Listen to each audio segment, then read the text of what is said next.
லூக்கா சுவிசேஷம் 2ஆம் அதிகாரம் முதல் 18 வசனங்களை எல்லாரும் சேர்ந்து வாசிக்க போகிறோம். லூக்கா சுவிசேஷம் 2ஆம் அதிகாரம் முதல் 18 வசனங்கள். லூக்கா சுவிசேஷம் 2ஆம் அதிகாரம் முதல் 18 வசனங்கள்.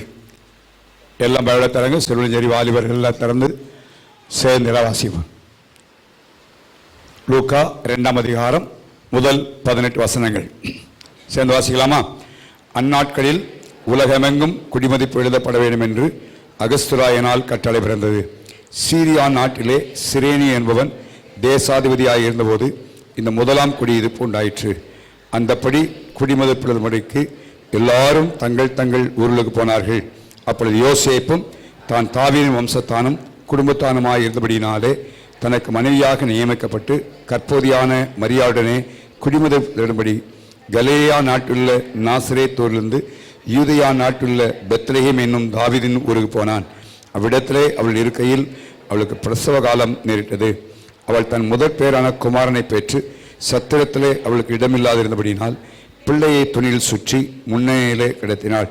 அப்பொழுது அந்த நாட்டிலே மேய்ப்பர்கள் வயல்வெளி தங்கி ராத்திரிலே தங்கள் மந்தையை காத்து கொண்டிருந்தார்கள். அவ்வேளையிலே கர்த்தருடைய தூதன் அவளிடத்தில் வந்து நின்றான். கர்த்தருடைய மகிமை அவளை சுற்றிலும் பிரகாசித்தது. அவர்கள் மிகவும் பயந்தார்கள். தேவதூதன் அவளை நோக்கி, பயப்படாதிருங்கள், இதோ எல்லா ஜனத்திற்கும் மிகுந்த சந்தோஷத்தை உண்டாக்கும் நற்செய்தியை உங்களுக்கு அறிவிக்கிறேன். இன்று கர்த்தராகிய கிறிஸ்து என்னும் இரட்சகர் உங்களுக்கு தாவீதின் ஊரிலே பிறந்திருக்கிறார். பிள்ளையை துணியில் சுற்றி முன்னணியிலே கிடைத்திருக்க காண்பீர்கள். இதுவே உங்களுக்கு அடையாளம் என்றான். அத்தட்சணமே பரமசேனையின் திரள் அந்த தூதரனை தோன்றி, உன்னதத்திருக்கிற தேவனுக்கு மகிமையும் பூமியிலே சமாதானமும் மனுஷமேல் பிரியம் உண்டாவதாக என்று சொல்லி தேவனை துதித்தார்கள். தேவதூதர்கள் அவர்களை விட்டு பரலோகத்துக்கு போன பின்பு மேய்ப்பர்கள் ஒருவரையொருவர் பார்த்து, நாம் ஊருக்கு போய் நடந்தாய் கர்த்தரால் நமக்கு அறிவிக்கப்பட்ட இந்த காரியத்தை பார்ப்போம் வாருங்கள் என்று சொல்லி தீவிரமாய் வந்து மரியாளையும் யோசேப்பையும் முன்னணியிலே கிடைத்திருக்கிற பிள்ளையையும் கண்டார்கள். கண்டு அந்த பிள்ளையை குறித்து தங்கள் சொல்லப்பட்ட சங்கதியை பிரசித்தம் பண்ணினார்கள். மேய்ப்பராலே தங்கள் சொல்லப்பட்டதை கேட்ட யாவரும் அவளை குறித்து ஆச்சரியப்பட்டார்கள். நாம் யாரும் உட்கார்வோம். இந்த காலவழியிலே இந்த 18 வசனங்களை ஃபுல்லாக அவங்கள பிரசவம் பண்ண போகிறேன். எவ்வளோ நேரம் ஆப்போன்னு தெரியல, ஆனால் குறிப்பிட்ட நேரத்தில் முடிச்சிடுவாங்க. ஒன்றும் பயப்பட வேண்டிய அவசியம் இல்லை. இந்த லூக்கா சுவிசேஷம் 2ஆம் அதிகாரம் 18 வசனத்தில் இன்றைக்கு பிரபலமையாய் எல்லா இடத்திலும் வாசிக்கிற பிரசங்கிக்கிற ஒரு பகுதி. இதே பகுதியில் தான் இந்த கால்வழியிலே இந்த பிள்ளைகள்லாம் கொஞ்சம் தள்ளி வாங்கலாம். இப்படி அங்கெங்கே போயிருங்க, முன்னால் வாங்க, கண் பார்க்குற மாதிரி வாங்க, தள்ளி வரும் வாங்க, நான் தள்ளி வரும், நீ தள்ளி தள்ளி தள்ளி.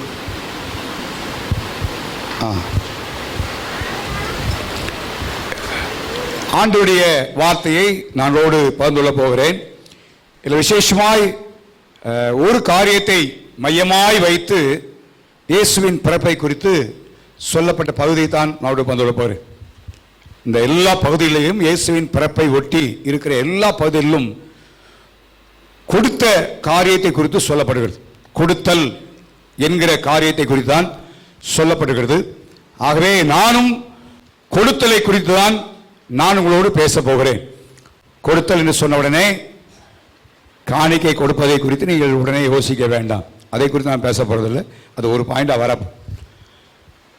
கொடுத்தல் என்ன கொடுத்தார்கள், சிலர் கொடுத்தார்கள் என்பதை பார்க்கும். கொடுத்தல் என்பது மிக முக்கியமான ஒரு காரியம். இங்கே கொடுத்த பட்டியலை குறித்து நம்ம சில காரியங்கள் வேதத்தில் நான் உங்களோடு பேசி, இந்த நாளிலே நாமும் இந்த கிறிஸ்துமஸ்ல கிறிஸ்துவின் பிறப்பை நினைக்கிற நாமும் பக்தர்களாய் மற்றவர்களுக்கு ஆசீர்வாதமாய் இருக்கணும்னா கொடுக்கிறவர்களாய் இருக்க வேண்டும் என்பதை சுட்டிக்காட்டி நான் முடிக்க முடியாது விரும்புகிறேன். யோவான் சுவிசேஷம் 3ஆம் அதிகாரம் 16ஆம் வசனத்திலே முதலாவது ஒரு கொடுத்தலை குறித்து வாசிக்கிறோம். வாசிங்கள். யோவான் சுவிசேஷம் 3ஆம் அதிகாரம் 16ஆம் வசனம்.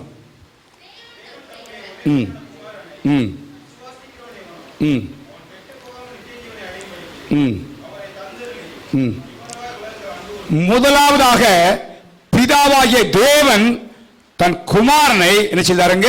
கொடுத்தார் என்று பார்க்கும். First beginning. அதான் இயேசு இந்த உலகத்திலே வரும் முன்பதாக நீதிமொழி புத்தகத்திலே அவரை குறித்து தீர்க்கதரிசனமாய் சொல்லப்பட்ட ஒரு வார்த்தை வாசிக்கிறோம். நீதிமொழி புத்தகம் 8ஆம் அதிகாரம் 30ஆம் வசனத்திலே அவரை குறித்து தீர்க்கதரிசனமாய் சொல்லப்பட்ட வார்த்தை வாசியுங்கள். நீதிமொழிகள் 8:30. அருகே செல்ல பிள்ளையாக இருந்தேன், நித்தமும் அவருடைய எப்படிப்பட்டதாக இருந்தேன், மனமகிழ்ச்சியாக இருந்தான். பிதாவின் சமூகத்திலே இயேசு மனமகிழ்ச்சியாக இருந்தவர். அந்த ஒரே பேரான குமாரனை பிதாவாகிய தேவன் என்ன செய்தார்? கொடுத்தார். அவர் கொடுத்தனால்தான் இன்னைக்கு நம்ம எல்லாரும் இப்பேற்பட்ட பாக்கியத்தை பெற்றிருக்கிறோம். அந்த நாளை நினைவுகூர்ந்து இந்த நாளில் நாம் நன்றி செலுத்தும்படியாக தேவசமத்திலே கூடி வந்திருக்கிறோம். பிதாவாகிய தன் ஒரே பேரான குமாரனை கொடுத்தார். கொடுத்தார் என்று சொல்லும் பொழுது இங்கே ஏதோ ஒரு இருக்கிறது ஒன்று கொடுத்தார், அப்படி இல்லை. நான் சொல்லப்படுற கொடுத்தல் என்பது காரியமே நம்மை பாதிக்கக்கூடிய ஒன்றாக இருக்கிறதை அறிய வேண்டும். நம்மை பாதித்து கொடுக்கிற ஒன்று. பிதாவாகிய தேவன் ஒரே பேரான குமாரனை கொடுப்பாரானால் அது எவ்வளவு பாதிக்கூடிய ஒன்று என்பதை நாம் அறிந்து கொள்ள வேண்டும். மிகுதியிலிருந்து ஏதோ கொஞ்சம் அப்படி கொடுத்தோம், அப்படி இல்லை. இந்த கொடுக்கிற எல்லாருடைய வாழ்க்கையை தான் நாம் பார்க்க முடியும். கொடுத்தார். இரண்டாவதாக நான் வார்த்தையில மாத்திரம் சொல்லி சுருக்கமாய் முடிக்க விரும்புகிறேன். மரியாள் கிறிஸ்து இந்த உலகத்திலே பிறப்பதற்காக தன் சரீரத்தை கொடுத்தாள். அன்றைக்கு மரியாள் மாத்திரம் தேவன் தோன்றி அவன் சொல்லுகிறான். அதுதான் அந்த வசனங்களை எல்லாம் வாசித்துறோம். அதனால திருப்ப நான் வாசிக்க வேண்டிய அவசியம் இல்லை, அதுல நேரத்தை எடுக்க வேண்டிய அவசியம் இல்லை. மரியாளத்திலே தோன்றி சொல்லுகிறான், இன்னும் திருமணமாகவில்லை. அப்படிப்பட்ட நேரத்திலே தேவன் சொல்லி வரப்போகிற மேசியாவை குறித்து சொல்லி பிறப்பதை சொன்னவனை கலங்குகிறாள். அவன் சொல்லுகிறான், இல்ல பசுத்தாவின் உடைய வரப்போகிறார் என்று சொன்ன மாத்திரத்திலே அவள் தன்னை அர்ப்பணிக்கிற ஒரு அர்ப்பணித்தை தான் வாசிக்கிறோம். வாசிகள் 38ஆம் வசனம். அதற்கு மரியாள், இதோ நான் ஆண்டவருக்கு அடிமை. இந்த வார்த்தையை அவள் சொல்வது சாதாரணமான காரியம் அல்ல. ஏன்? திருமணத்திற்கென்று நியமிக்கப்பட்ட அந்த பெண் அதற்கு முன்பே கர்ப்பவதி ஆளாவதால் அன்றைக்கு யூத கலாச்சாரத்தின் கல்லெறிந்து கொல்லப்பட வேண்டும். எத்தனை அவமானத்தை அடைய வேண்டும், புறக்கணிப்பை ஏற்றுக்கொள்ள வேண்டும். யார் யார் என்னென்ன காரியங்களை சொல்ல போகிறார்களோ தெரியாது. ஆனால் எது வந்தாலும் பரவாயில்ல, இயேசு இந்த உலகத்தில் பிறப்பதற்காக என் சரீரத்தை கொடுக்கிறேன் என்று அவள் கொடுத்தாள். அன்னைக்கு மரியாள் அவள் கொடுத்திருக்காவிட்டா நாம் இந்த பாக்கியத்தை அடைந்த முடியும். எந்த எதிர்கேள்வி கேட்கல. இதோ நான் ஆண்டவருக்கு அடிமை, உங்களுடைய வார்த்தையின்படி எனக்கு ஆக்கிறது. எனக்கு என்ன அவமானம் உண்டா போதோ தெரியாது, என்னை யார் என்ன சொல்ல போறதோ தெரியாது. ஒருவேளை குடும்பத்தார் என்னை புறக்கணிக்கலாம், பல வழிகளில் நான் தூற்றப்படலாம். அதை குறித்து பரச்சல. என் சரீரத்தையும் எனக்கு வர வேண்டிய எல்லா கனம் மரியாதை எல்லாவற்றையும் அவர் கொடுத்ததை பார்க்கிறோம். இன்றைக்கு அருமையான கர்த்தருடைய பிள்ளைகளே, கிறிஸ்து இன்றைக்கும் கிறிஸ்து இல்லாத உள்ளங்களிலே பிறக்க வேண்டுமானால் நாமும் கொஞ்சம் என்ன செய்யணும்? கொடுக்கணும். நம்மளை கொஞ்சம் சுகத்தை பிடிக்கணும். அநேக நேரங்களில் ஏன் நாம் சுவிசேஷ ஊழியத்தில் பங்கு பெறதில்லை? நம்ம சுகம், பயம், நம்முடைய சௌரியம். யோசிச்சு பாருங்க, எத்தனை காரியங்கள் இருந்திருக்கும் என்பதை சற்று யோசிச்சு பாருங்க. அன்றைக்கு சட்டங்கள் எல்லாமே அப்படி இருந்த காலங்கள். ஆனால் மரியாள் எதையும் நினைக்கவில்லை, தன் சரீரத்தை அப்படியே கொடுத்ததை பார்க்கிறோம். ரோமர் நிருபம் 12ஆம் அதிகாரம் 1 வசனத்திலும் ஆண்டவருடைய வார்த்தை எனக்கு உங்களுக்கு சொல்லுகிறதை பார்க்கிறோம். வாசியுங்கள். ரோமர் 12:1. சகோதரரே, உங்கள் சரீரங்களை பரிசுத்தமும் தேவனுக்கு பிரியமான ஜீவ பலியாக ஒப்பு கொடுக்க வேண்டும் என்று. நம்ம சரீரங்களை எப்படிப்பட்ட பலியா ஒப்பு கொடுக்கணுமா? சத்தமா சொல்லுங்க, ஜீவபலி. சோவன் ராஜ் செப்பைன்னு சொல்லுவது நீங்க ஞாபகம். மாற்றரா அல்லது இரத்த சாட்சியாய் மரிப்பது என்பது ரொம்ப கடினமானது அல்ல. ஒரே வெட்டி அன்னைக்கு என்ன செய்வாங்க, செத்தான். ஆனால் ஜீவபலி என்பது சாதாரண. பவுல் சொல்ல பார்த்தீங்களா, நான் அனுதினமும் என்ன செய்கிறேன், சாகிறேன். தினந்தோறும் கிறிஸ்துவுக்காக, கிறிஸ்துவை வெளிப்படுத்துவதற்காக நம்மை ஜீவபலியாய் கொடுக்க வேண்டும். மரியாள் தன் சரீரத்தையே அவள் கொடுத்தாள் என்று வாசிக்கிறோம். சரி, மூன்றாவதாக நீ பார்க்கிறானால் அகஸ்து ராயன் கட்டளை கொடுத்தான். He gave the commandment. ஒரு பெரிய கட்டளை கொடுக்கிறான். என்ன கட்டளை கொடுக்கிறான்? குடிமதிப்பு எழுதப்படும்படி எல்லாரும் தங்கள் தங்கள் தேசத்துக்கு என்ன செய்ய வேண்டும், போக வேண்டும்.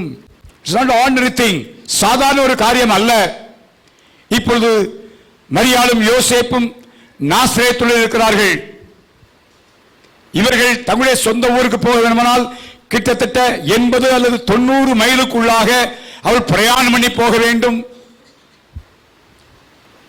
இந்த காலம் எப்படிப்பட்ட காலம்? மரியாளுடைய பிரசவ நேரம் நெருங்கி இருக்கிற ஒரு நேரம். நேற்று மரியாதை யோசேப்பு என்ன வச்சிருப்பாங்க, இருந்து இந்த ராஜா இப்பதானே கட்டளை கொடுக்கணும், ஏன் இப்படி ஏன் இப்படி ஏன் இப்படி? ஒரு காரியத்தை நல்லா இருந்து கொள்ள வேண்டும். தேவன் தன்னுடைய வார்த்தையை நிறைவேற்ற நம்முடைய வாழ்க்கையிலே அவர் சொன்ன தீர்க்கதரிசன வசனங்களானாலும், தேவன் தந்த தரிசனங்களாலும், தேவன் தந்த திட்டங்களாலும் அதை நிறைவேற்ற புறஜாதியானையும் கர்த்தர் பயன்படுத்த முடியும். ஹல்லேலூயா. யாரை கொண்டும் கர்த்தர் என்ன செய்வார்? தன்னுடைய திட்டத்தை நிறைவேற்றுவார். காரணம், இயேசு நாசரேத்தூரில் அல்ல, மிக 5:2 வாசிக்கிறோம், பெத்லகேமிலே இயேசு என்ன செய்ய வேண்டும், பிறக்க வேண்டும். அகஸ்து ராயன் மாத்திரம் கட்டளை பிறப்பிக்காவிட்டால் மரியாதை யோசேப்பு எங்கே தான் இருந்திருப்பாங்க? நாசரேத்தில் இருந்திருப்பாங்க. அதனால தேவனுடைய திட்டம் இயேசு நாசரேத்தூரில் அல்ல, பெத்லகேமில் இருக்க வேண்டும். ஆகவே ராஜா கட்டளை கொடுக்கிறான், கட்டாயம் கீழ்ப்படிந்தாக வேண்டும். இதெல்லாம் இயேசுவின் பிறப்பை விட்டு கொடுத்த காரணத்தை பார்க்கும். ஒன்று நம்ம அறிந்து கொள்வோம், நம்முடைய வாழ்க்கையிலும் தேவன் தன்னுடைய திட்டத்தை நிறைவேற்றுவதற்கு யாரை கொண்டும் கர்த்தர் செயல்படலாம். ஹல்லேலூயா, ஹல்லேலூயா. எதை வைத்து யாரை கொண்டு கர்த்தர் செயல்படலாம்? கொஞ்சம் அந்த காரியத்தை கட்டளை மாத்திரம் பிறப்பிக்கப்படாமல் இருக்குமானால் சொல், கட்டாயம் அவங்க ஊருக்கு போய் ஆக வேண்டும். நிர்பந்திக்கப்பட்டார்கள். சில நேரங்களில் நமக்கு ஒருவேளை ஒரு கேள்விக்குறியா இருக்கலாம். நினைக்கிற மரியாதை யோசிப்பு யோசிச்சிருக்கலாம், இப்படிப்பட்ட நேரத்தில் கட்டளையிட்டானே.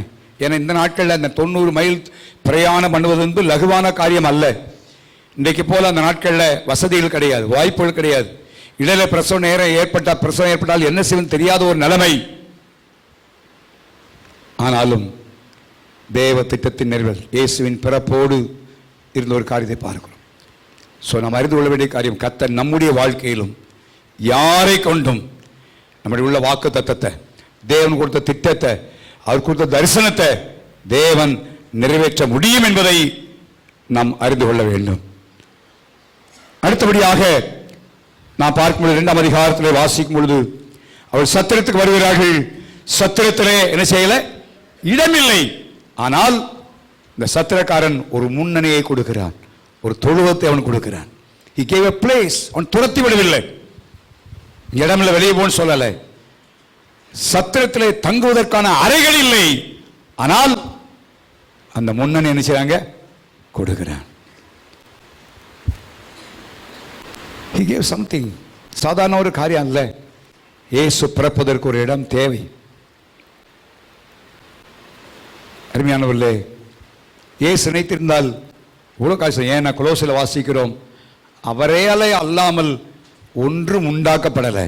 நான் பார்க்கிற எல்லாம் அவருக்காக, அவர் மூலமாய், அவரால் என்ன செய்யாங்க, உண்டாயிற்று. அப்படிப்பட்டவர் இடத்தை கொடுத்தார். இன்னைக்கு அநேக தங்களுடைய இடத்தை கொடுப்பதற்கு எவ்வளோ கஷ்டம். நல்ல வீடு கட்டிட்டு இருக்கீங்க, நல்ல வாய்ப்பு இருக்கும், ஆனால் வீட்டில் ஒரு கூட்டம் நடத்துவதற்கு விரும்புவதில்லை. யோசிச்சு பாருங்க. ஒரு ஜபங்கள் நடத்துவதுக்கு விரும்புகிறோமா? இடத்தை திறந்து விடுறோமா?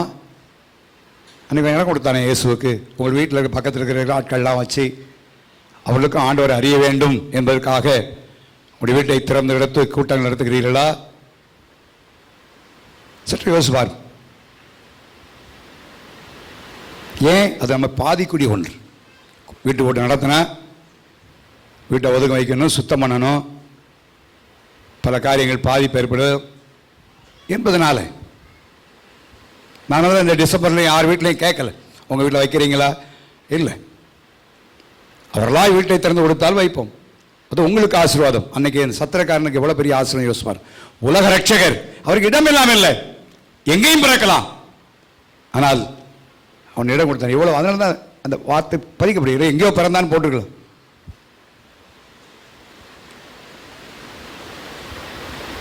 ஸோ வீடுகள் திறந்திருக்க வேண்டும். பக்கத்தில் இருக்க வீடுகளை கூப்பிட்டு ஒரு கிறிஸ்மஸ் அன்றைக்கு அவங்களை கூப்பிட்டு ஒரு பாடி அவளுக்கு நற்செய்தியை செய்யலாம். நம்முடைய வீடுகள் நாம் மாத்திரம் சுகமாய் வாழ்வதற்கு அல்ல.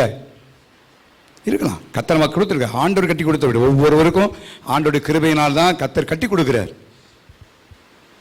பணத்தை வைத்திருக்கிறோம் கட்ட முடியாது, பணம் இருப்பதனால வீடு கட்ட முடியாது. கத்தர் வீட்டை கட்டாராக என்று எழுதப்படுகிறது. ஆண்டவர் தான் கட்டி கொடுக்கிறார். ஸோ அப்படிப்பட்ட வீடுகளை திறந்து வருஷத்துக்கு ஒரு முறை ஒரு ஜபம் கேட்டிருக்கீங்களா? இல்லைன்னா கேளு. இனி வர்ற நாட்களில் உங்களுடைய வீடுகள் இயேசு பிறப்பதற்குரிய இடமா இருக்கு. அனைவருடைய உள்ளங்களை இயேசு பிறப்பதற்குரிய இடமாய் அது மாறட்டும். அடுத்தபடியாக நான் சொல்ல விரும்புகிறது, தேவ தூதர்கள் they gave the announcement. அவர்கள் அறிவிப்பை கொடுத்தார்கள். என்ன கொடுத்துகிறார்கள்? ராத்திரில் மந்தை மேய்ப்பல் தங்கி இருக்கிற காத்து கொண்டிருக்கிறார்கள். அவருக்கு என்ன கொடுக்கப்படுது? இப்ப அறிவிப்பு. யோசிப்பது, ஏன் மேய்ப்பலுக்கு அறிவிப்பு? ராஜாவுக்கு சொல்லியிருக்கலாமே, மற்றவர்கள் சொல்லியிருக்கலாம். ஆனால் மேய்ப்பர்களுக்கு அறிவிப்பு கொடுத்தார்கள். இயேசு பிறந்த செய்தி அறிவிக்கப்பட்டது. மேய்ப்பர்கள் ரொம்ப பிரசித்தமானவர்கள் அல்ல, ரொம்ப ஏழ்மையானவர்கள், புறக்கணிக்கப்பட்டவர்கள். அதனால்தான் தாவீதுடைய வீட்டுக்கு நீ நன்றாய் பார்ப்பீரானால் ஈசாய் போகும்பொழுது 7 குமாரர்கள் இருக்கிறார்கள், ஒன்றன் பின் ஒன்றாக கொண்டு வந்து நிறுத்துகிறான். ஆனால் தாவீதை தகப்பன் முற்றிலுமாய் மறந்து விட்டான். காரணம் என்ன? அவன் எதுக்கு தான் லாயக்கு? அவன் முக்கியமானவன் அல்ல, அவன் ஆடு வைக்கிறவன், ஆடு வைக்கத்தான் லாயக்கு. ஆனா கத்தர் அவன் தான் தெரிந்து கொண்டார். ஸோ மெய்ப்பெருள் மிக முக்கியமானவர்கள் அல்ல. ஆனால் அவங்களுக்கு பயப்படாதீங்க, உங்களுக்கு ஒரு நற்செய்தி, ரட்சகர் ஒரு என்ன செய்றாங்க? பிறந்திருக்கிறார். அறிவிப்பை கொடுத்தார்கள். ஏன் தெரியுமா? நல்லா கவனிங்க. நான் ஒரு பகுதியில் சிந்து பார்த்தேன். ஒவ்வொரு பஸ்கா பண்டிகைக்கும் ஒவ்வொரு குடும்பத்திற்கும் என்ன அடிக்கப்படுகிறது? ஆடு அடிக்கப்படுகிறது. ஒரு மந்தையிலிருந்து ஒரு ஆட்டை எடுத்துட்டு போய் அடிக்கும் பொழுது அந்த மேய்ப்பனுக்கு எவ்வளவு வருத்தம் வேதனை இருக்கும். ஆனால் ஆண்டவர் சொல்லாரி செய்தி சொல்லப்படுகிறது, அப்பா இனியும் ஆட்டை நீ அடிக்க வேண்டிய அவசியம் இல்லை. ஏன்னா எல்லாருடைய பாவங்களுக்காக மரிப்பதற்கு ரட்சகர் இயேசு ஒருவர் வந்து விட்டார். ஹல்லேலூயா. அதனால இனி உங்களுக்கு சந்தோஷம். உங்களுடைய ஆடுகள் அல்ல, இயேசுவே ரட்சகராக அவர்த்த சிந்தப்பட செய்தி அவருக்கு சொல்லப்பட்டது. அந்த செய்தியை கேட்டார்கள். அடுத்து அப்படியே நான் சொல்ல விரும்புகிறேன். வாசிங்க அந்த லூக்கா 2ஆம் அதிகாரத்தில் நான் வாசிக்கும் பொழுது 16, 17 வாசிங்க. அப்போ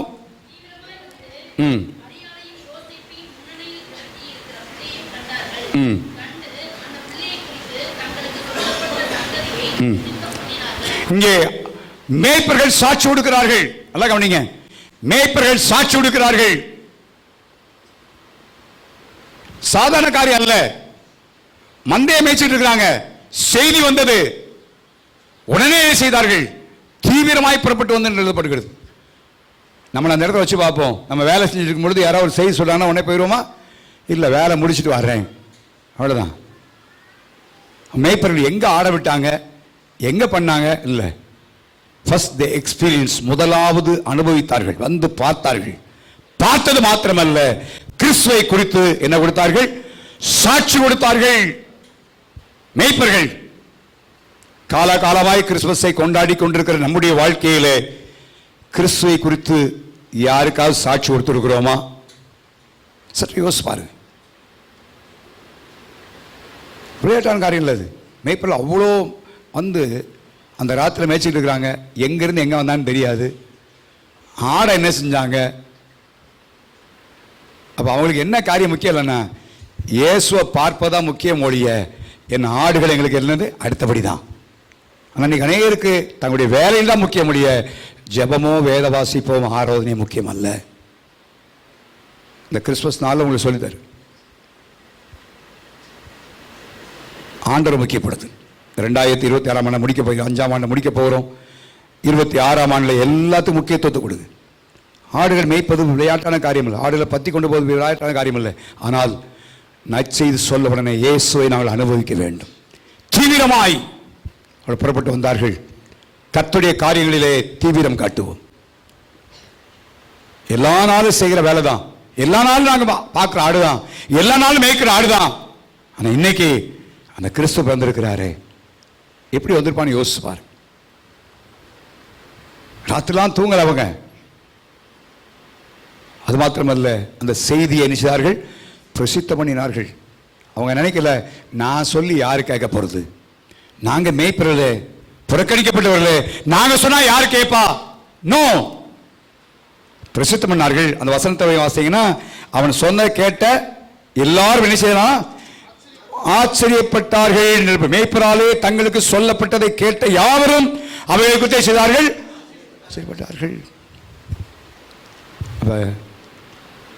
இந்த கிறிஸ்துவின் பிறந்த நாளை உலகம் கொண்டாடும் நாட்களில் நாமும் கிறிஸ்துவை கொடுத்து சாட்சி கொடுப்போம். கிறிஸ்துவ அன்னைக்கு மாத்திரமல்ல, வாழ்நாளில் ஆண்டவர் கொடுக்கிற வாய்ப்புகளை பயன்படுத்தி, வாய்ப்புகளை ஏற்படுத்தி, எப்படியாயும் கிறிஸ்துவை குறித்து அறிவிப்போம். நான் சொல்லி என் கபடி இல்லை, நாம் சொல்ல வேண்டிய நம்முடைய கடமை.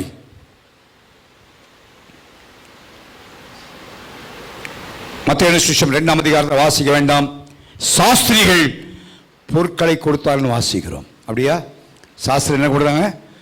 பொருட்களை கொடுத்தாங்க, சப்ஸ்டன்ஸ். அவங்களும் கொடுத்தார்கள். இயேசு பிறந்த நாள் வந்து வெள்ளி, பொன், தூபவர்க்கம் எல்லாவற்றையும் கொடுத்தார்கள். ஸோ இதெல்லாம் கொடுக்கிற காரியத்தில் பார்த்தீங்கன்னா எல்லாமே அவளை பாதிக்கூடிய ஒன்று. முடிவாக ஆண்டவர் இயேசு இந்த உலகத்தில் வந்து பிறந்தார். ஆனால் அவரும் தன் ஜீவனை என்ன செய்தாருங்க? கொடுத்தார். யோசிச்சு பாருங்களேன், பிதாவாகிய தேவன் கொடுத்தார். இப்போ இயேசு தன் ஜீவனையே கொடுக்கிறதை பார்க்கும். கல்வாரி சிலுவைக்கு போகும்போதாக அந்த பாடலை படித்து ஆண்டவர் தெரியும், ஆண்டவரே இந்த பாத்திரம் என்னை விட்டு நீங்க கொடுமானால் நீங்கட்டும். ஏன் அவ்வளவு வேதனை எல்லாம் தெரியும், ஆனாலும் இப்படி சொத்து அர்ப்பணித்தார். அருமையானவர்களே, நாமும் கிறிஸ்துவின் பிறப்பை நினைக்கிறேன். நாம் கிறிஸ்துவை மற்றவர்களுக்கு நாம் அறிவிக்க வேண்டியது நம்முடைய உள்ள கடமை. சரி, வேதத்தில் அப்போஸ்தலர்கள் நடந்த சில என்ன கொடுத்தார்கள் என்பதை குறித்து சொல்லி என் வார்த்தையை நான் முடிக்கும்படியாக நான் விரும்புகிறேன். கலாத்தியர் நிருபம் 2ஆம் அதிகாரம் 19 வாசிங்க பார்ப்போம். பவுலுக்கும் பர்னபாவுக்கும் குறித்து சொல்லப்பட்ட காரியங்கள் வாசிங்க. 2:9 கலாத்தியர் 2:9. எனக்கு அளிக்கப்பட்ட கிருபையை அறிந்தபோது கேபாவும் யோவானும்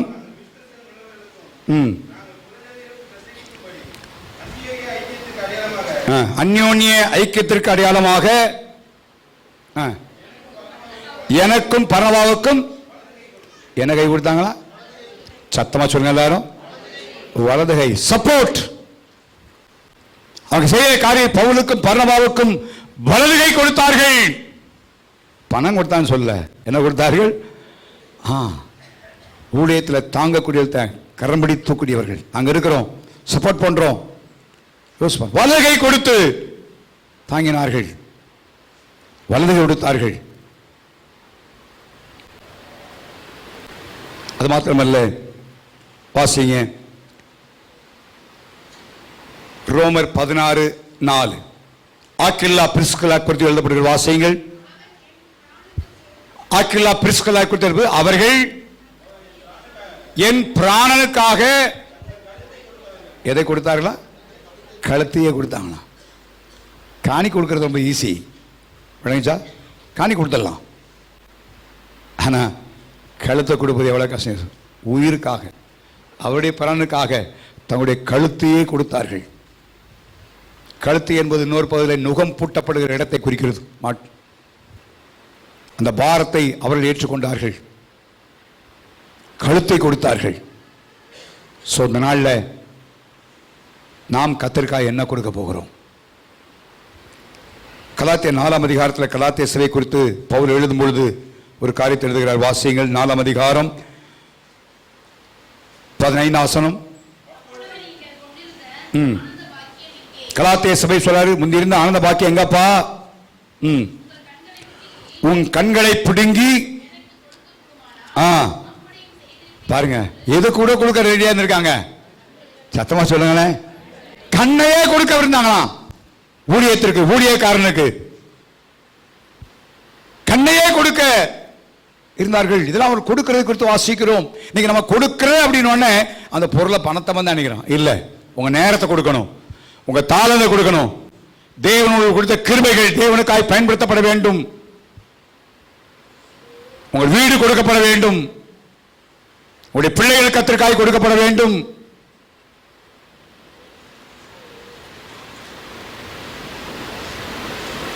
காசு அல்ல, காணிக்க மாத்திரம் யோசிக்க கூடாது. அதுவும் தேவை, கொடுக்க வேண்டும். இந்த பின்னால கடைசியாக சொல்லி முடிக்க போறேன். இதெல்லாம் நம்ம கொடுக்குற மாதிரி யோசிப்போம். எல்லாத்தையும் விட்ரா பண்ணிட்டு வந்தானா சரி. இன்னைக்கு மிஷனரியுடைய ஸ்டேட்டஸ் படி அவள் போடுகிற காரியங்கள், இன்னைக்கு இளைய தலைமுறையாக தமிழ்நாட்டிலேருந்து எழும்புகிற மிஷனரிகள் சொற்ப பேர். ஏன்னா அந்த நாட்டில் குடும்பத்து ஒரு பிள்ளை எப்படியாவது ஊழியத்துக்கு கொடுப்பாங்க. இன்றைக்கி அப்படி இல்லை. நாங்கள் வெளிநாட்டில் போய் சம்பாரித்து ஊழியத்துக்கு என்ன செய்கிறோம்? காணி கொடுக்குறோம். எங்களை ஆளை விட்டுருங்க, நாங்கள் காசு கொடுத்துட்றோம். இல்லை, கழுத்தை கொடுத்தார்கள், வலதைகள் கொடுக்கிறார்கள், கண்களையே பிடிங்கி கொடுக்குமானாலும் கொடுப்போம். ஸோ வருஷத்தை முடிக்க போகிறோம். நம்ம கிறிஸ்மஸ் என்று கொடுத்தவர்களை குறித்து வாசிக்கிறோம். நான் சொன்ன கொடுத்தல் என்பது நம்மை பாதிக்கக்கூடிய ஒன்று. நம்முடைய சுகத்தை, நம்ம சௌரியத்தை, நம்ம வசதியை கொஞ்சம் பாதிக்கக்கூடிய ஒன்று. ஆனால் அது அநேகருக்கு ஆசீர்வாதமாக்கப்பட முடியாது. அல்லேலூயா. நாம் கொஞ்சம் பாதிக்கப்படும் பொழுது மற்றவர்கள் ஆசிக்கப்படுவார்கள். பாருங்க, இப்போ எல்லாரும் அன்றைக்கு மரியாள் மாத்திரம் தன்னை கொடுத்துடாவிட்டால், சரீரத்தை கொடுப்பது விளையாட்டான காரியம் அல்ல. கொஞ்சம் நம்ம பைபிளில் லேசாக வாசிப்போம். கொஞ்சம் அந்த இடத்துல வைத்து நாம் கவனித்து பார்க்கணும். இந்த நாட்களே ஒரு மாதிரி இருந்தாலே என்னென்ன பேசணும் யோசிப்பாரு. சினிமாவில் பேசிடுவோம். அன்றைக்குள்ள காலத்தினுடைய நிலைமை என்ன, சட்டத்திட்டங்கள் என்ன, மோசையின் பிரமாணம் என்ன இல்லை. ஆவே இந்த காலவெளியிலே இயேசுவின் பிறப்பை கொண்டாடுவதல்ல, என் வாழ்க்கையில் ஆண்டவரே I want to give something. என் வாழ்க்கையில் எதையாவது நான் கொடுக்கணும். என் மதிப்பனா போகுது ஆண்டவருடைய நாமத்திற்காக. என் வசதி கொஞ்சம் போனால் போகுது. ஆண்டவர் கை கொடுக்கும் பொழுது நாம் மற்றவர்களுக்கு ஆசீர்வாதமாய் மாறப்போகிறோம். கடைசியாய் தாவீது சொன்ன ஒரு காரியத்தை சொல்லி நான் முடிக்க விரும்புகிறேன். வாசியுங்கள். 3ஆம் வசனத்தை வாசிங்க. அப்போ 1 புத்தகம் 29ஆம் அதிகாரம் 3ஆம் வசனம்.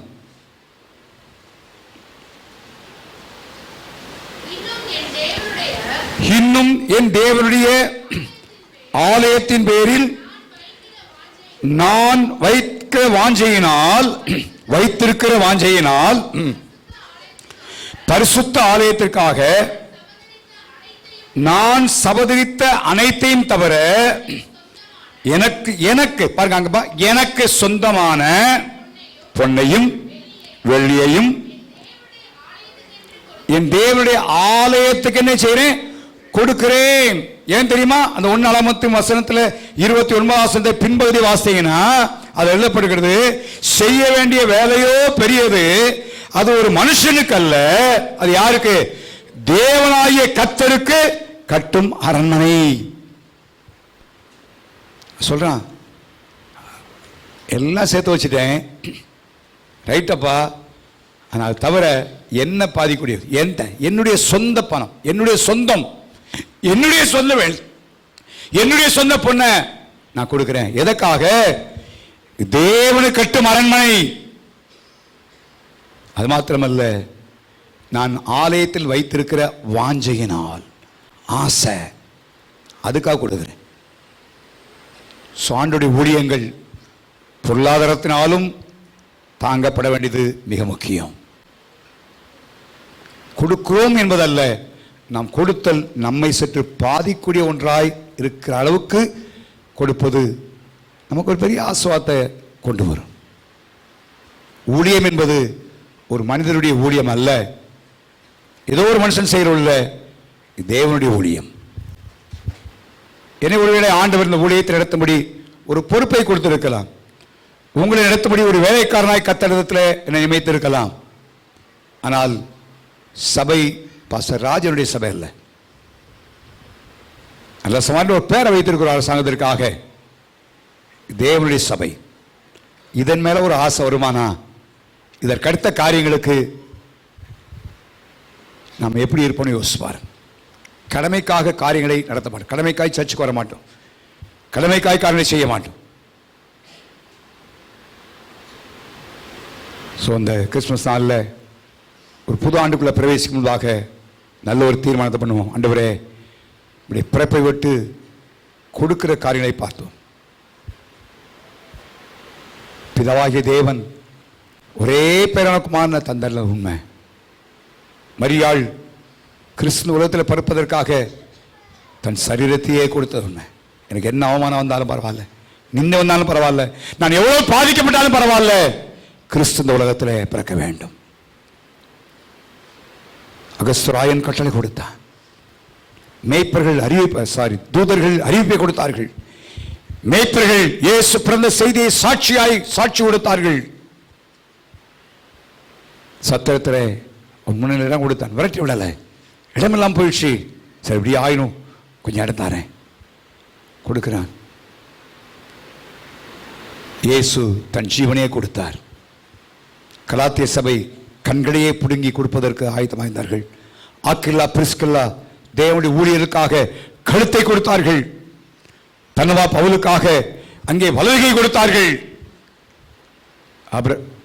தாவீது தேவனுடைய வேலைக்காக தான் சவதித்தது போக தன்னை பாதிக்கத்தக்க அளவில் தன்னுடைய பொன்னையும் பொருளையும் கொடுத்ததை பார்க்கிறோம். ஸோ அந்த கிறிஸ்மஸ் ஒரு வெற்றி கிறிஸ்துமஸாக அல்ல, ஒரு நல்ல ஒரு தீர்மானத்தோடு போகிற கிறிஸ்மஸாக இருக்கட்டும். ஆண்டவரே, நம்முடைய பொறுப்பை ஓட்டு கொடுத்ததை பார்க்கிறோம். எங்களுடைய வாழ்க்கையில் வாண்ட் டு கிவ் சம்திங். காணிக்க மாத்திரல, ஆண்டவரே, உண்மை குறித்து நான் சாட்சி கொடுக்கணும்ப்பா. உமக்காக என் வீட்டை என் திறந்து கொடுக்கணும் ஆண்டவரே, ஊழியத்துக்காக.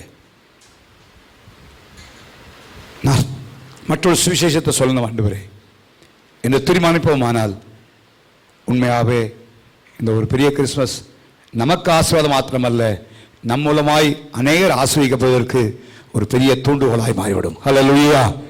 எல்லாரும் ஜோமா, எல்லா தேவசம் எழுமா, எல்லா எழுவின் கர்த்தருடைய முகத்தினை பார்ப்போம். Thank you Lord. ஆண்டவர் இந்த கிறிஸ்மஸ் என்று பேசும்படி சபைக்கு தேவன் கொடுத்த வார்த்தையை நான் உங்களோடு பேசியிருக்கிறேன். இயேசுவின் பிறப்பை விட்டு அனைவரும் கொடுக்கிற ஒரு நிலைமையை பார்க்கிறோம். நம்ம கொடுப்போம்னு பணத்தை வந்தவங்க வேண்டாம், அதை சிந்தையை அழிச்சிருவோம். இன்னைக்கு நான் என்ன கொடுக்க போறேன்? இந்த கிறிஸ்துமஸை கொண்டாடுறேன் நான், இயேசுவின் பிறப்பை நினைவுறுகிற நான். இவ்வளவு பேர் இப்படி கொடுத்துருக்காங்களே, நான் என்ன கொடுக்க போறேன்? நான் என்ன கொடுக்க போறேன்? என் தூக்கத்தை கொஞ்சம் கொடுக்க போறேனா?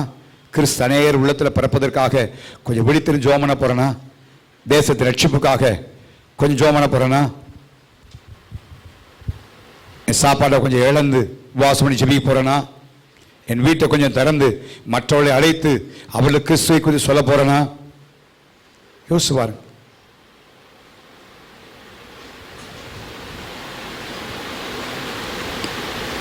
சந்தோஷம் தான். இயேசு இன்னைக்கு பிறந்த இவ்வளவு சந்தோஷம். புது வஸ்திரங்கள் அணிந்திருக்கிறோம், கேக் வெட்டலாம், இறைச்சி சாப்பாடு சாப்பிடலாம், பல காரணம் மகிழ்ச்சியா இருக்கலாம். அது உண்மை, தேவை, கட்டாயம். ஏன்னா இயேசு வரலனா நமக்கு ஒன்றும் இல்லை, அதை நினைவு வர வேண்டும். ஆனால் அதே நேரத்தில் அது மாத்திரமல்ல, நான் என்ன கொடுத்துருக்கிறேன்? பிதாவாகிய தேவன் இயேசுவையே கொடுத்தாரே, மரியாள் தன் சரீரத்தையே கொடுத்தாளே, மேய்ப்பர்கள் தங்களுடைய வேலையை விட்டும் தங்கள் நேரத்தை கொடுத்து இயேசுவை பார்த்து அவரை கொடுத்து சாட்சி கொடுத்தாங்களே. சத்திரக்காரன் விரட்டி விடலையே, ஒரு ஓரத்தையாவது கொடுத்தானே. சாஸ்திரிகள் நட்சத்திரத்தை கொண்டு தூரத்திலிருந்து வந்து பொன்னையும் பொருளையும் தூபர்க்கத்தை கொடுத்தாங்களே. நான் இயேசுக்காக, ஊழியத்திற்காக, பசுமையில் கட்டப்படுகிற சபை இருக்கிற சபை அது ஒரு குட்டி நபருடைய சபை அல்ல, தேவனுடைய சபை. இது பெரிய வேலை, சாதாரண ஒரு இல்லை, பெரிய வேலை. உன் நேரத்தை கத்திரிக்காய் கொடுக்க முடியுமா? உங்களுடைய பிள்ளைகளை கத்திரிக்காய் கொடுக்க முடியுமா? உங்களுடைய தாளந்துகளை கத்திரிக்காய் கொடுக்க முடியுமா?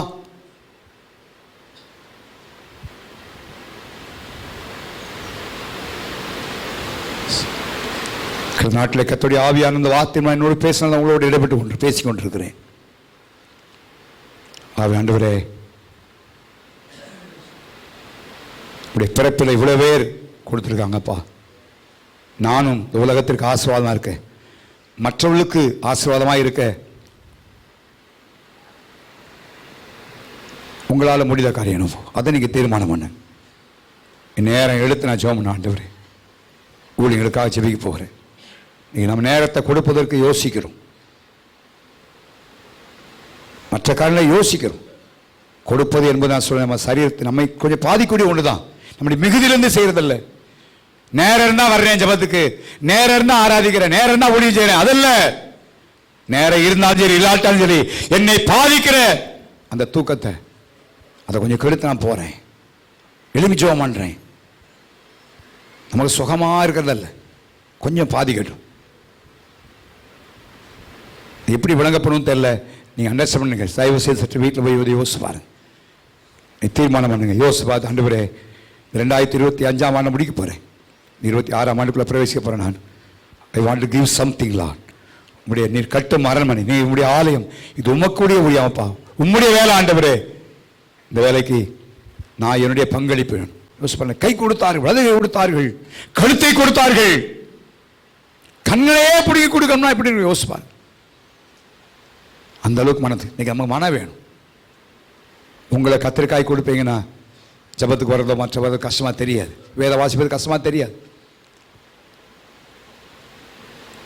ஹல்லேலூயா. கர்த்தர் யாரை கொண்டு செய்ய முடியும். ஒருவேளை நம்ம அதை மிஸ் பண்ணிட்டோம்னா ஆண்டவர் யாரை கொண்டு காரியத்தை செஞ்சிருவார். இழப்பாளிகள் நான் தான், இழந்து போறவர்கள் நான் தான்.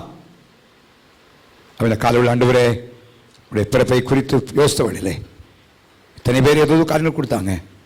நான் என் வாழ்க்கையில் ஏதாவது கொடுக்கும்படியாக என்னை அர்ப்பணிக்கிறேன்னு சொல்லி எல்லாரையுமா ஜெபம் பண்ணுவாமா? ஓ ஹல்லேலூயா. கர்த்தாவே மகு சோதரம் ஆண்டவரே, ஹல்லேலூயா. ஓ ரபலா கதராமா ஷபரா கதராமா. அல்லேலூயா. பாடி வந்து தூதிப்பேன் மனதார, உம்மை என்றும் போற்றுவேன். அல்லேலூயா. பாடி வந்து தூதிப்பேன் மனதார, உம்மை என்றும் போற்றுவேன். அல்லேலூயா. அல்லேலூயா. ஆமென். சரணம் சரணம் சரணம் இயேசுராஜனி திருவடிக்கு சரணம் சரணம் சரணம்.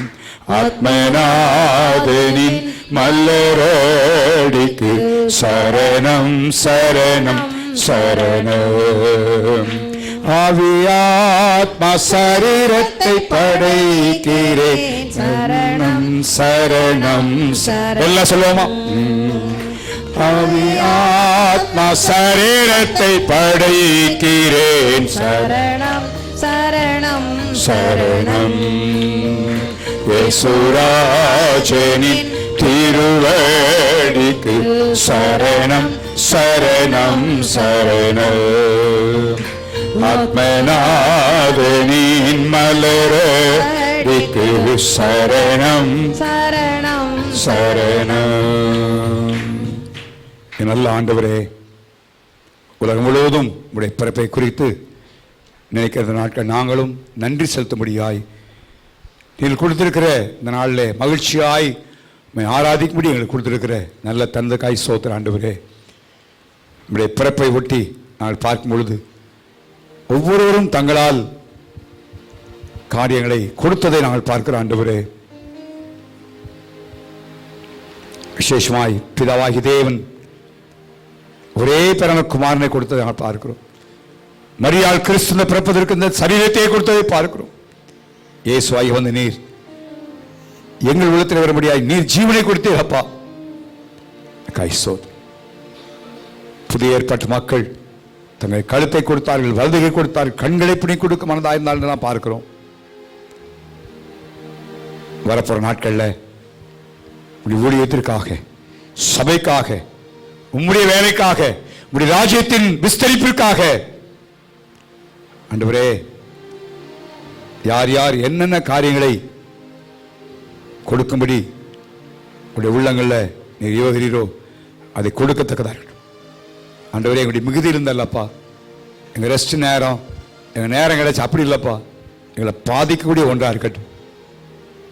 அதனால இன்னைக்கு நேர் கொடுத்தனால கிறிஸ்து உலகத்தில் பிறந்து ஆசீர்வாதமாய் கோடி கோடியான பேர் இருந்தது போல நாங்களும் ஆசிர்வதிக்கப்படுது மாத்திரம் ஆண்டவரே மற்றவர்களுக்கு ஆசீர்வாதமாய் காணப்பட தேவரே அடியார்களுக்கு நீர் அனுகிரகிச்சபடியாக நான் ஜெபிக்கிறோம். கர்த்தாவே உமக்கு ஸ்தோத்திரம். வந்த ஒவ்வொருவரையும் ஆசீர்வதிங்க. இந்த வார்த்தைகள் தொடர்ந்து ஆழமாய் கிரேசி ஏதாவது விதத்தில் we want to give something Lord. ஏதாவது ஒன்று மேற்கான கொடுக்கணப்பா. மற்ற எவ்வளோ காலையில் பெற்றுக்கொள்கிறோம். நான் ஏதாவது ஒன்றை கொடுக்க எங்களுக்கு நீ அனுகிரகிச்சபடியாக ஜெபிக்கிறோம். அந்த ஒவ்வொருவரையும் ஆசீர்வதியும். இந்த நாள் அவளுக்கு மிகுந்த ஆசீர்வதிக்கப்பட்ட நாட்களாய் அநேருக்கு ஆசீர்வாதமான வரப்போற நாட்களை காணப்பட தேவரீர் அனுகிரகிச்சபடியாக ஜெபிக்கிறோம். இந்த வருஷத்தின் மீதியான நாளை ஆசீர்வதித்து வரப்போகிற நாட்கள், வரப்போகிற ஆண்டு எங்களுக்கு ஆசீர்வதிக்கப்பட்டதாய் நாங்கள் ஆயத்தம் பண்ணிக்கொள்ள நல்ல தீர்மானோடு பிரவேசிக்க உதவி செய்யும். மாலை நடக்கிற ஆண்டு இந்த புரோகிராமையும் கர்த்தர் பொறுப்படுத்திக் கொள்வீராக. நமக்கே நாங்கள் சகல கனத்தையுமே துதியையும் இயேசுவின் நாமத்தில் ஏழுக்கிறோம் நல்ல பிதாவே. நான் இரத்தத்தில் மறைந்துள்ளேன், இயேசு இரத்தத்தில் மறைந்துள்ளேன், இயேசு இரத்தத்தில் மறைந்துள்ளேன். ஏத்தீங்கும் என்னை அணுகாதே, ஏத்தீங்கும் என்னை அணுகாதே. தேங்கில்லை தேங்கில்லை தேங்கில்லை தேங்கில்லை தேங்கில்லை தேங்கில்லை தேங்கில்லை தேங்கில்லை தேங்கில்லை. சாத்தான் தீமை செய்ய முடியாது, தீங்கும் என்னை அணுகாது. நம்முடைய கர்த்தராகிய இயேசு கிறிஸ்துவின் கிருபையும் பிதாவாகிய தேவனுடைய அன்பும் பரிசுத்தாவினுடைய பாதலும் பராமரிப்பும் நம் யாவரோடும் கூட இருப்பதாக. ஆமென். ஹல்லேலூயா.